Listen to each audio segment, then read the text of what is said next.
Hey there, guys. Alright, today we are back with some more of the Great War, and this time, week 131. Nivelle's Spring Offensive, Royal Conspiracy in Greece. Do we have less than 100 weeks left? It's like 228 or something like that, right? Please? Please. I want to be done. But I do not. I refuse. I've, I refuse to not see this through. I have to watch this. I mean, it's a genuinely good series, but like, I want to be done with it. It's so long. Ah. Anyways, before we dive in, make sure you go and check out the links in the description box below. I would love it if you joined the Discord and followed me over at Twitch. Okay, Royal Conspiracy in Greece. They're probably getting salty at the Allies. Yada yada yada. Let's dive in. Germany had a new plan that they were soon to implement, and it may well bring neutral nations into the war as enemies. One of those nations was the United States, but Germany wasn't worried about them, and this week they tell you why. Oh. I mean, to be fair, my dogs are barking. That's not what I'm trying to say. Will they shut up? They shut up. To be okay, they decided to start barking once I start trying to get back to the point I'm trying to make. God damn it. Anyways, by this point in time, 1914, U.S. military, nothing special. Honestly, a little bit of a joke, I would say. Especially when you look at 1812. Yeah, they defeated Spain, but that wasn't really anything special. By the point in time that they beat Spain. And then there was the Mexican-American War, which also nothing really special. That was to American, like Europeans very much think highly of themselves because they're egomaniacs. They're very egotistical. Europeans, don't try and say I'm wrong. You'll just prove my point. Uh, um, but yeah, by this point in time, 1914, America is, America really isn't known for having an army. That really comes in World War II. And really we've kind of just been riding the high of World War II. Pretty much. Yes, the Europeans should have looked to the Civil War to plan better for the World War One here, for future wars, because the U.S. Civil War is definitely the first modern war, but no one, like, aside from the United States killing each other in droves, because Civil Wars always do that, the US really hadn't done anything to show its military off. It really hadn't. Like, yeah, we had a navy. That was about it, really, and that's due to Teddy Roosevelt. But yeah.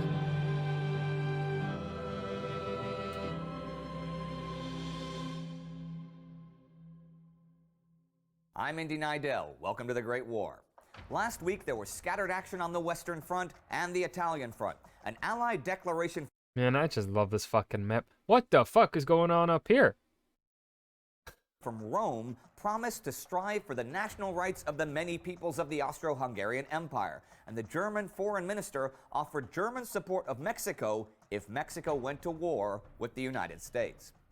That was done to deflect American energy in case the U.S. went to war against Germany, though that was not planned at the moment. And on January 22nd, U.S. President Woodrow Wilson said that while the U.S. would not have a voice in determining what terms of peace for the World War should be, they would have a voice in seeing whether those terms would be lasting as guaranteed. Nope. Things the U.S. would join in guaranteeing were: A, it must be a peace without victory, that negotiations would be conducted between equals. That didn't happen. B, nations, whether great or small, must have equality of rights. That didn't happen. C, government must be based on the consent of the governed. For example, there must be a united, independent, autonomous Poland. kind of happened? A little bit? Kind of, sort of? Maybe? D, the paths of the sea must be free, which is the most immediately and intensely practical question connected with the future fortunes of nations and of mankind. But those paths of the sea were not going to be free for very long. Germany was planning to reintroduce unrestricted submarine warfare, where all ships, neutral or otherwise, within the war zone were subject to being sunk on sight without warning. Now, everybody knew that this was going to be a big problem for the United States, and the drowning of American sailors and civilians might bring the U.S. into the war. But was Germany really worried about that possibility?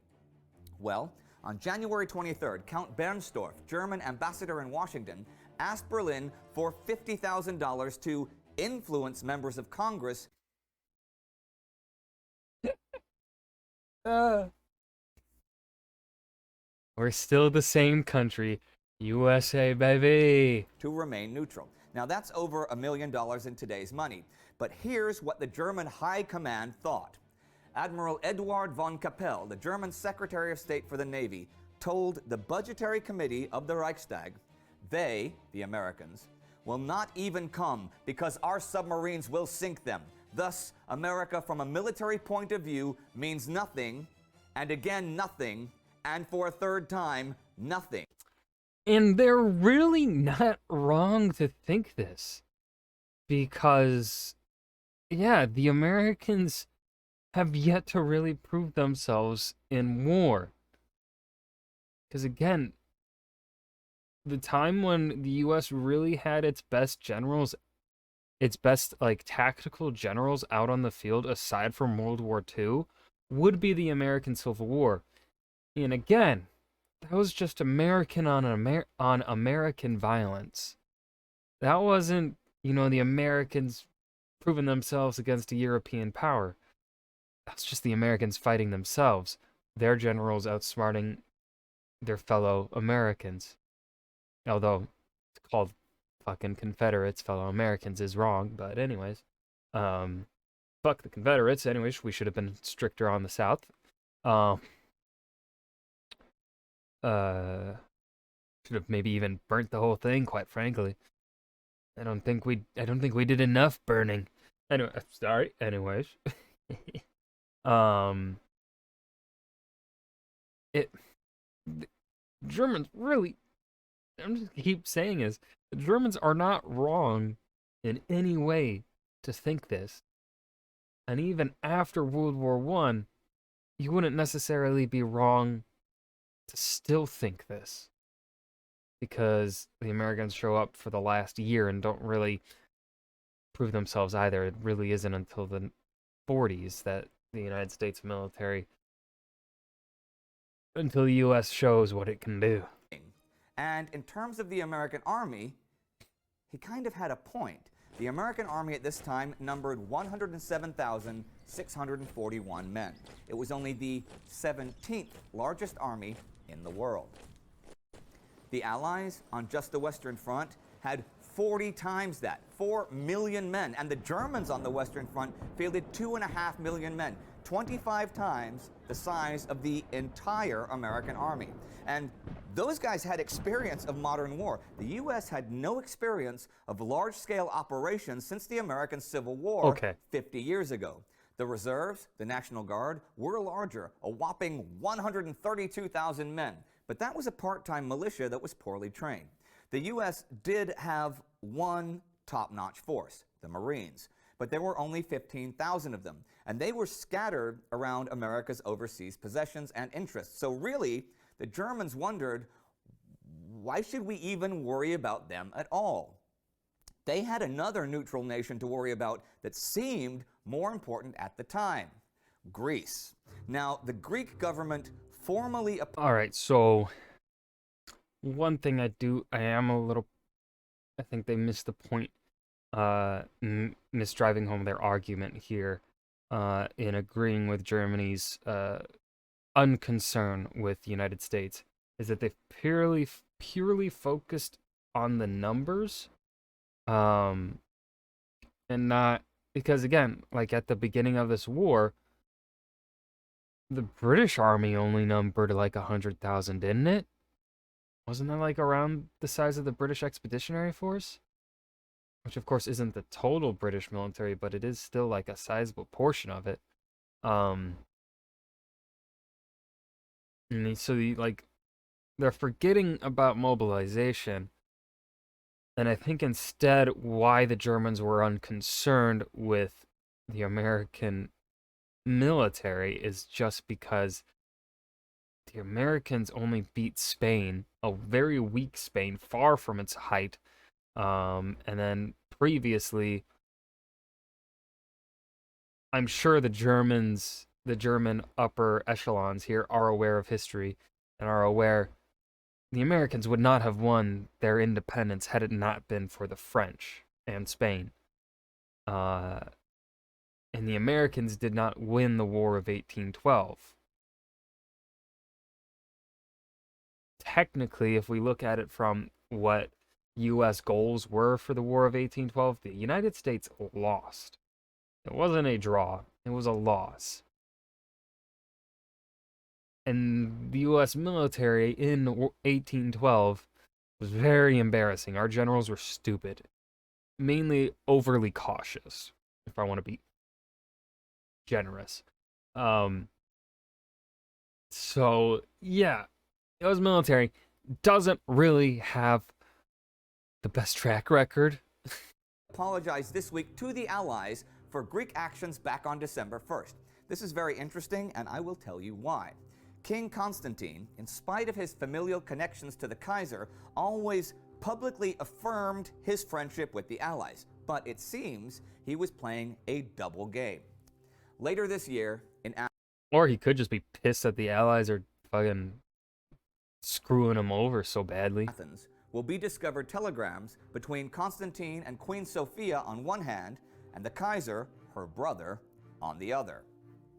These illustrate a series of anti-Entente plots that have been going on for the past couple of months.